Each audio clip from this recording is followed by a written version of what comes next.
Unai Emery was appointed to be Aston Villa manager in October 2022. Aston Villa have ambitious owners and wanted someone who matched their own ambitions. Villa were having a tough time when he arrived, but he managed to turn things around, finishing 7th in his first season, and then would impressively lead Aston Villa into the Champions League in season number 2. Emery has a system that is based around a 4-4-2 and can adapt as the game goes on. He demands intensity from his team, and they adopt an aggressive passing game. In Emery, Villa have found themselves someone who knows how to win big trophies, having previously led PSG to a domestic treble. Whilst in charge of Sevilla, he would win the Europa League back to back to back. During his time in charge of Aston Villa, Emery has recorded an average win rate of 53% so far. Welcome back into the channel. In today's tactic testing video, I'm going to be looking at a system that has been used by Aston Villa manager Unai Emery since he has been in charge of the club.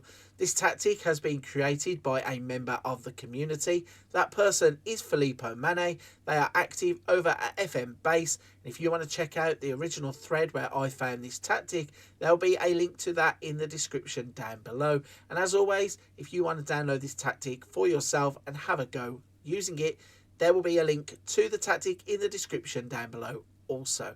Today I'm going to put this tactic through its paces with Liverpool, Brighton and Ipswich, just so you can see how it gets on with a number of teams. Before we jump in though and look at how it performs and break it down, I need to ask a small favour. I'm currently on the road to 10,000 subscribers and I'd love to hit that target before March when FM25 drops. So if you enjoyed today's video, don't forget to leave a like and also subscribe to the channel. Right then, let's jump into the video and see how this tactic will perform in the hands of Liverpool, Brighton and Ipswich.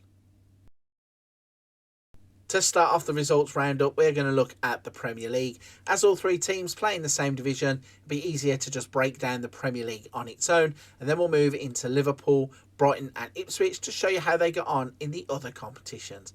Right then, if we turn our attention to the table, we can see that Liverpool have won the Premier League. They would play 38, win 30, draw 4, lose 4.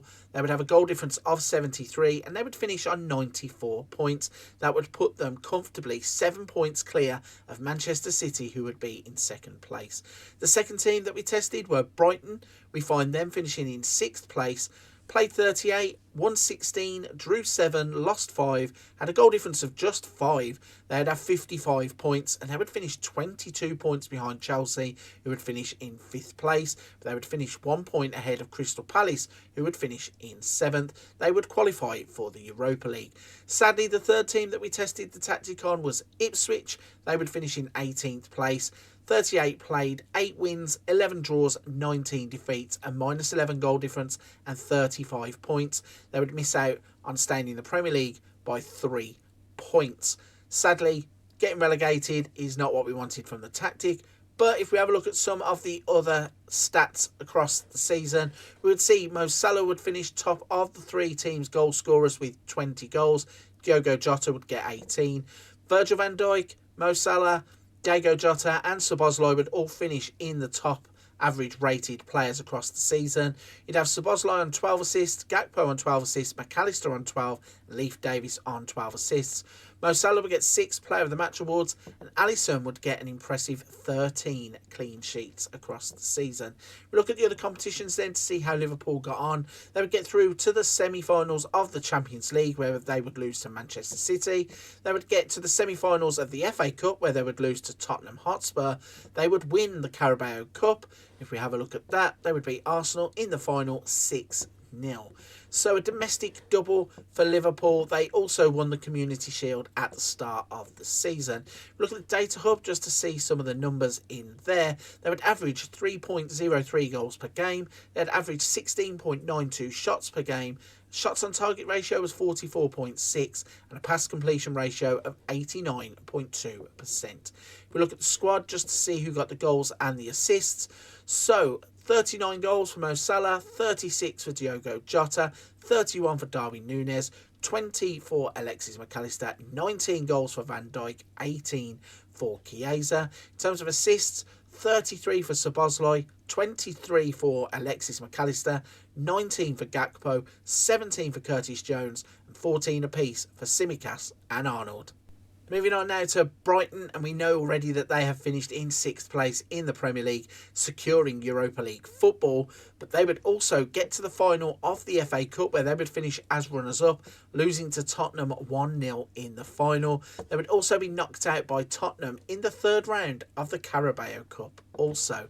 If we go into the data hub to look at some of their numbers, we would find that they would get 1.74 goals per game, 12 shots on average per game, 46% in shots on target ratio, and an 88% pass completion ratio. Looking at the squad then to see those important goals and assists, João Pedro would score 20 goals in all competitions. Ferguson and Welbeck would get 11. In terms of assists, that would be led by Karu Mitoma. He would get 12 assists, and Solly March would get 10.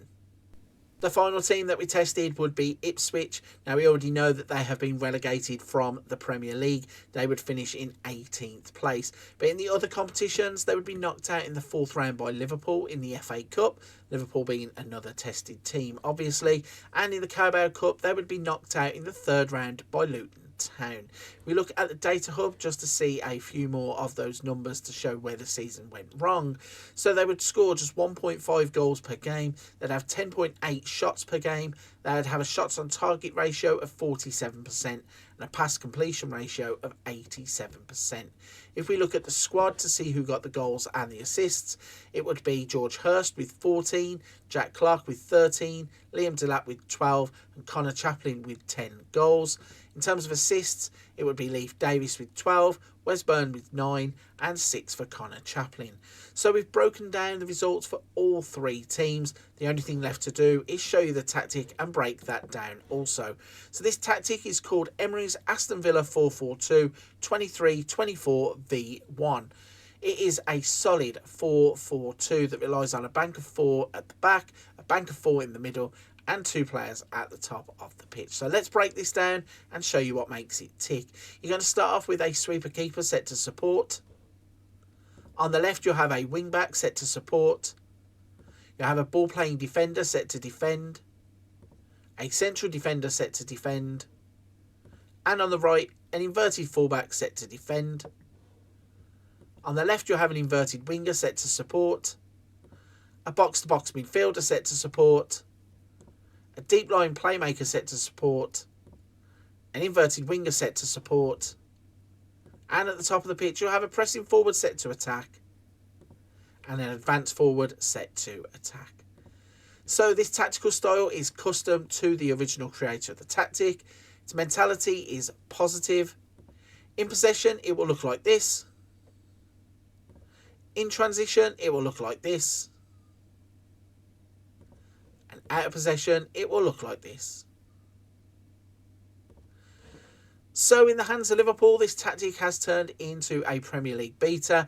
In the hands of Ipswich, not so much. I know that they are projected to be relegated anyway, but I would have thought they would have put up a bit of better fight to try and stay in the league. Unfortunately, it seems like this is a tactic that you will want to use if you are in the top half of the table, and certainly not if you're involved in a relegation scrap. But all in all, a fantastic effort on recreating Unai Emery's 4-4-2 from Aston Villa. Once again, if you want to try this tactic for yourself to see how you can get on with it, there will be a link in the description down below. And a final shout out, a call to arms, please hit the subscribe button to help the channel out. If you've enjoyed the content, there'll be plenty more coming in the run up to FM25. I know that delay until March seems a long way, but I'm pretty sure it'll be here before you know it, and there will be content all the way up until the brand new game release. So once again, thank you for watching. I'll see you on another video very soon.